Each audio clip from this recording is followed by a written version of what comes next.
हर खबर पर होगी आपकी पकड़। डाउनलोड कीजिए एबीपी लाइव ऐप। और अब आगे बढ़ते हैं। अब बात अलग अलग राज्यों में श्रम कानून को लेकर हुए बदलाव की, जिसको लेकर विवाद खड़ा हो गया है। श्रम कानून में बदलाव को लेकर बवाल। अब आरएसएस से जुड़े भारतीय मजदूर संघ ने भी उठाए सवाल कि एक मजदूर को छटनी की जाएगी, नौकरी से निकाला जाएगा और वो देश के सुप्रीम कोर्ट में भी जाकर अपील नहीं कर सकेगा। ये पहली बार हुआ है देश के 70 साल के इतिहास में। मजदूर संघ ने आंदोलन की भी दी चेतावनी और इस आंदोलन को इतना व्यापक बनाएंगे और सरकारों को बाध्य करेंगे कि सरकारें मजदूर विरोधी निर्णय, कर्मचारी विरोधी निर्णय, गरीब विरोधी निर्णय वापस लें। सरकार के विरोधी भी उठा रहे हैं सवाल। जिन लोगों ने महामहिम राष्ट्रपति को एक खत लिखा था, ये हम समझते हैं कि ना हमारे देश की मेहनत कर जनता के हित में है, सिर्फ पूंजीपतियों के लिए और मुनाफे बढ़ाकर देश के अंदर आर्थिक और विरोधाभास को और ज्यादा करने की बात है। यूपी, एमपी, गुजरात, राजस्थान में श्रम कानून में बदलाव। ऐसे तमाम कानून 1000 दिन के लिए निष्प्रभावी किए गए हैं, जिससे कि किसी भी ऑफिस का चक्कर लगाने के बजाय वो अपने उद्योग, कारखाने, व्यापारिक प्रतिष्ठानों को मन लगा करके संचालन में ध्यान लगाएं। लेकिन अगर 8 घंटे से 12 घंटे बढ़ाने की बात होगी तो जो मजदूर उसमें काम करेगा, जो वर्कर उसमें काम करेगा, उसके बारे में भी सोचा जाएगा कि भाई उसको ज्यादा पैसा मिले। सुप्रीम कोर्ट भी पहुंच चुका है श्रम कानून पर विवाद। और देखिए, इस समय मेरे साथ भारतीय मजदूर संघ के जोनल सेक्रेटरी पवन कुमार जी मौजूद हैं। पवन जी, बहुत बहुत स्वागत आपका एबीपी न्यूज में। अच्छा, ये जो श्रम कानून में बदलाव की बात सरकारें कर रही हैं, वो तो कह रही हैं कि साहब इस समय की यही जरूरत है ताकि रोजगार बना रहे, क्योंकि अगर रोजगार ही नहीं होगा तो फिर मजदूर कहां रह पाएगा। ये जो बात कही जा रही है कि रोजगार के लिए आवश्यक है, तो हम एक बड़ा सवाल खड़ा करना चाहते हैं कि 70 साल में आखिर इस देश में बेरोजगारी क्यों बढ़ी, करोड़ों लोग बेरोजगार क्यों हुए।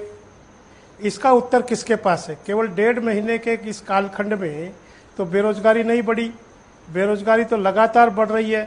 पिछले दिनों जो आंकड़े आते रहे, लगातार जो आंकड़े देने वाले लोग हैं, बल्कि भारत सरकार ने तो आंकड़ा देना भी बंद कर दिया। यानी लगातार बेरोजगारी बढ़ी है। इसके लिए कौन जवाब दे। अगर कोरोना का आसरा लेकर के, कोरोना का सहारा लेकर के अगर बताया जा रहा है कि बेरोजगारी बढ़ रही है, तो ये तो लगातार बढ़ी है देश में। ये कारण थोड़ी हो सकता है कि इसके कारण से सारे कानून समाप्त कर दो, और कानून समाप्त करने के बाद क्या गारंटी है कि आपको ध्यान होगा जब सरकार। जी, मैं ये कह रही हूँ कि पिछले दिनों जो एक रिपोर्ट आई थी उसमें भाई 45 साल में सबसे ज्यादा बेरोजगारी भारत में थी। इस तरीके की रिपोर्ट आई कि 45 साल में सबसे ज्यादा बेरोजगारी अब हिंदुस्तान में है। अच्छा, अभी कोरोना काल के दौरान जो रिपोर्ट आई वो तो ये कहती है कि 4 में से 1 जो है वो बेरोजगार हो रहा है। इस तरीके के आंकड़े सामने निकल कर आते हैं ना, तो ये तो डराने वाले हैं। और ये कोरोना काल है, संकट काल है, इसमें रोजगार बना रहे, इसलिए सरकार कहती है कि मजदूर का उसी में हित है। दूसरी बात वो कहती है कि जो वर्किंग आवर्स जो है वो 8 घंटे से 12 घंटे किए गए अगर, तो वो तो मजदूर की मर्जी है, वो चाहे तो कर ले, और उसमें तो उसको डबल पेमेंट ही मिलेगा। तो फिर दिक्कत कहाँ है। नहीं, डबल पेमेंट मिलेगा ऐसा नहीं है। गुजरात सरकार का आदेश आप पढ़ेंगे, राजस्थान सरकार का आदेश आप पढ़ेंगे, अगर आप उत्तर प्रदेश सरकार का आदेश पढ़ेंगे जो नोटिफिकेशन आए हैं, केरल सरकार का नोटिफिकेशन पढ़ेंगे, तो उसमें डबल मजदूरी की बात नहीं है, ओवर टाइम की। दूसरी बात यह है कि मजदूर की मर्जी नहीं होगी, क्योंकि जब सब प्रकार के कानून समाप्त कर दिए जाएंगे तो निश्चित रूप से मजदूर की मर्जी कहाँ चलेगी, फिर तो मालिक की मर्जी चलेगी। और अपील दलील है ही नहीं। आईडी एक्ट विड्रॉ हो जाएगा, ट्रेड यूनियन एक्ट विड्रॉ हो जाएगा, इक्वल रेमुनेशन एक्ट विड्रॉ हो जाएगा, अनेक सारे जो कानून समाप्त हो जाएंगे, तो मजदूर के पास अपील दलील की वकील करने की अपील कहाँ है, मौका कहाँ है। मैं आपको एक उदाहरण देता हूँ। मेरा एक विषय जो ध्यान में आता है, पिछले दिनों इसी कोरोना डाउन के दौरान इन सब कानूनों के रहते हुए भी अनेक सारे मीडिया हाउसेज ने लोगों को बाहर निकाल दिया। वो किसी अदालत में इसलिए नहीं जा सके कि उनके लिए कोई कानून नहीं है। जब कोई कानून ही नहीं रहेगा तो मजदूर अपील करने जाएगा कहाँ, उसकी सुनेगा कौन। अभी अभी 3 दिन पहले गाजियाबाद में जो घटना घटी है वो बड़ी खतरनाक है। 400 मजदूरों को मालिक को जैसे ही पता लगा कानून समाप्त हो गए, 400 मजदूरों को एक झटके में बाहर निकाल दिया। और 400 मजदूरों को बाहर निकाला और मजदूरों ने प्रदर्शन किया तो पुलिस का एक्शन किया। परिणाम क्या है, मजदूर बिखर गया। ठीक है, कोरोना की मार, ठीक है, और ऊपर से डंडे की मार। नहीं तो अब इस सवाल दोनों में यहाँ से पर मजदूर ये का है, होगा क्या, कि सरकारों ने ये तो देखने की बात। अब आप आगे क्या करेंगे? मुझे लगता है आपको ये देश को बताना चाहिए कि क्या सिर्फ 20 तारीख का जो विरोध प्रदर्शन है वहीं तक सीमित रहेगी ये लड़ाई, या फिर कोर्ट का दरवाजा आप लोग खटखटाएंगे?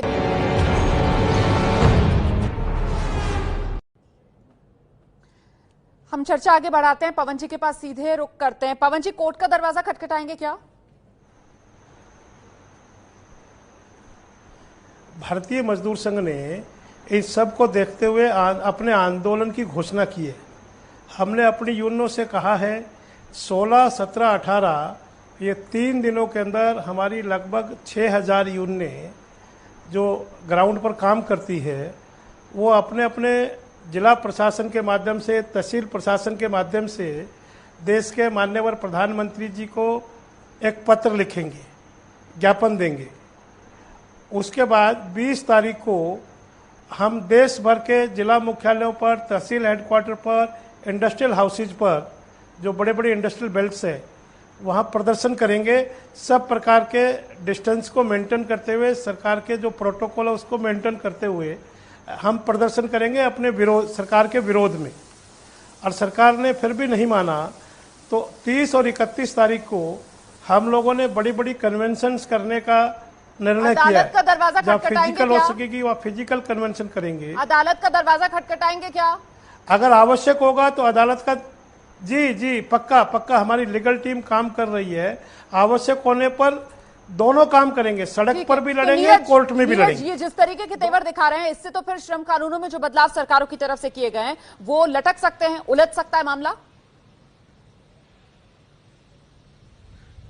देखिए, निश्चित रूप में श्रम कानून को लेकर केंद्र स्तर पर भी कुछ चर्चा चल रही है। इंटरनली हमारी जो जानकारी के अनुसार केंद्र सरकार राज्य सरकारों से लगातार बात भी कर रही है, क्योंकि सरकारों को भी इस बात का एहसास है कि यदि ये मामला आगे बढ़ा और मजदूर सड़क पर आए तो निश्चित रूप में सरकारों के लिए दिक्कत होने वाली है, क्योंकि ये एक छोटा मामला नहीं, किसी एक व्यक्ति का मामला नहीं है, बल्कि हजारों फैक्ट्रियों में काम करने वाले लाखों करोड़ों मजदूरों का मामला है, लाखों करोड़ों श्रमिकों का मामला है।